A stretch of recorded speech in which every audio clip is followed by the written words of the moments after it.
Knock, knock, knock. Hey, Granny, I wondered if I could ask you to.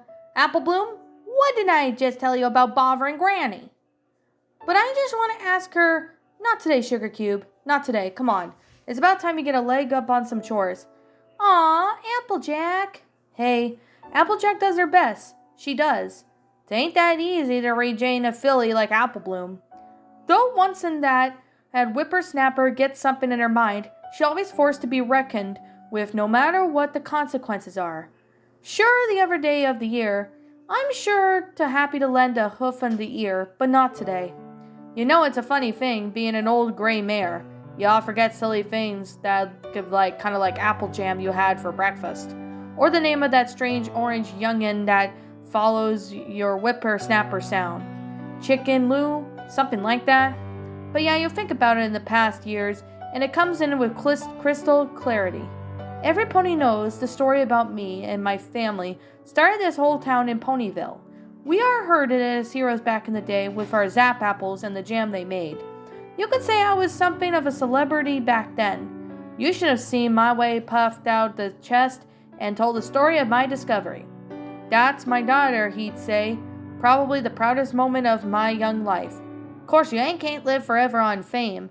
Not when there is work to be done. It'd give the Apple family a chance in the spotlight.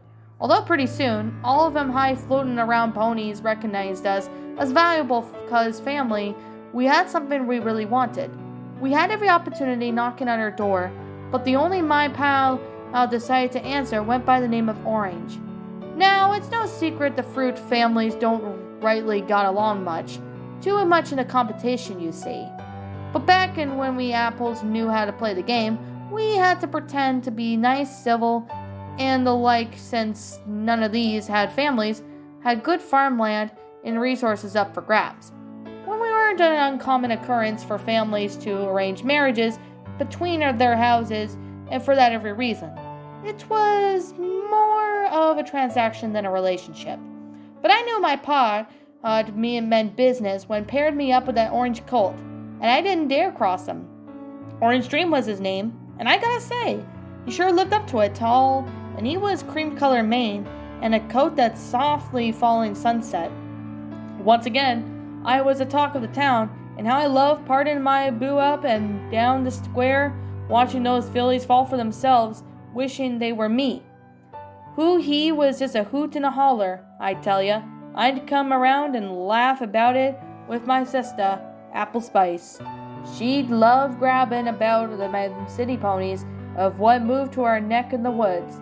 Not a single one of them knew what it meant to be hard-working country people, but it was for sure fun to watch them try.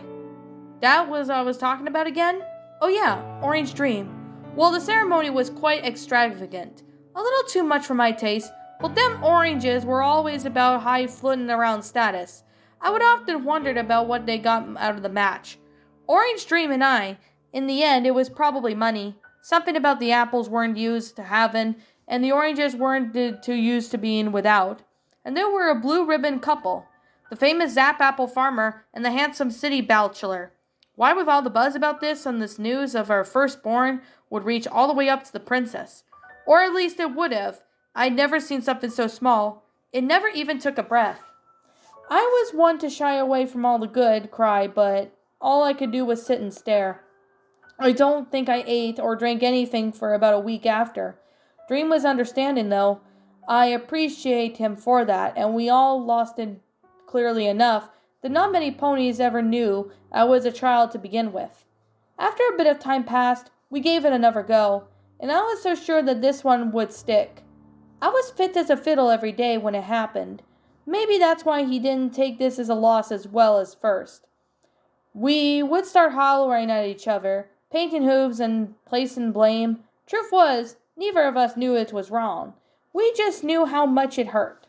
I needed some time after a second. I couldn't keep pushing my body to do something it just wasn't ready to do. Dream would go on and on about his reputation was hanging in the balance of how he needed a colt to improve himself as a stallion or some nonsense. I couldn't stand him when he got like that, so I poured myself into my work and just ignored them. Well, about a year went by and I decided it was time to swallow my pride and give it another go. Truth was, I wanted to be Ma just as badly as he wanted to be a Pa. I remember confiding his Ma sis, Apple Spice, about how I was feeling and how Orange Dream was becoming more like Orange Nightmare.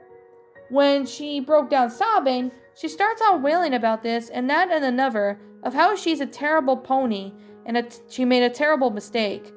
I didn't know what this mare was getting at, or about until I saw her belly protruding out, more than usual.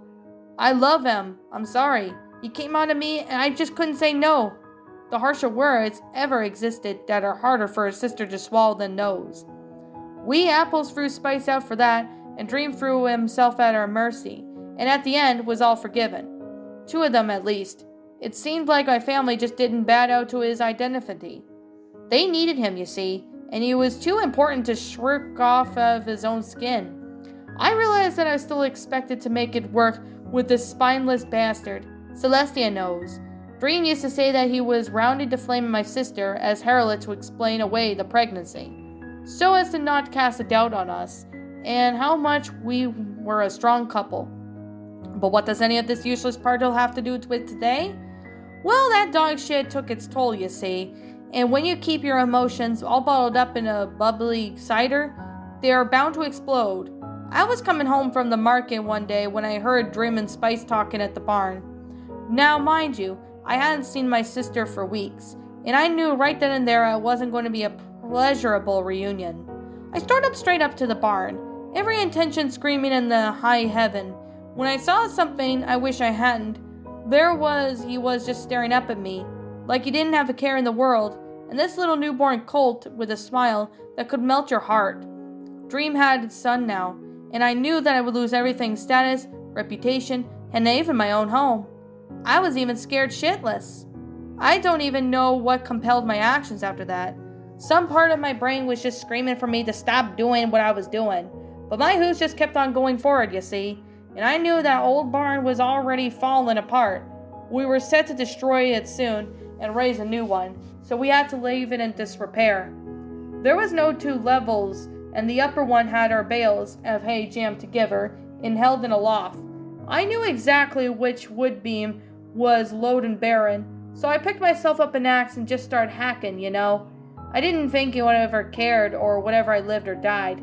I just kept hacking away. I was a hard-working mare, so I made an easy job of it. The beam splintered down and the hay bales came tumbling down. In that moment, I resolved to stay put and let the chips fall the way they may. But I looked up at that sweet little innocent face, growl darned on it, and I had a change of heart. I raced, for I am skirted out of my skin of my teeth. The whole damn barn just came crashing down. Even broke my leg on the way out. But on that little one, my bright Big Mac was safe, and that's all that mattered. So here I am, all these years later, wrestling with my memory of the day and trying not to let my grandchildren see me smiling. Usually I lock myself up in my room so I can use my muse without suspicion. In a couple of minutes, I'll have to shut up that memory back in the drawer somewhere in my mind and wipe off this smile on my face. But for now, I can remiss the memory of their screams.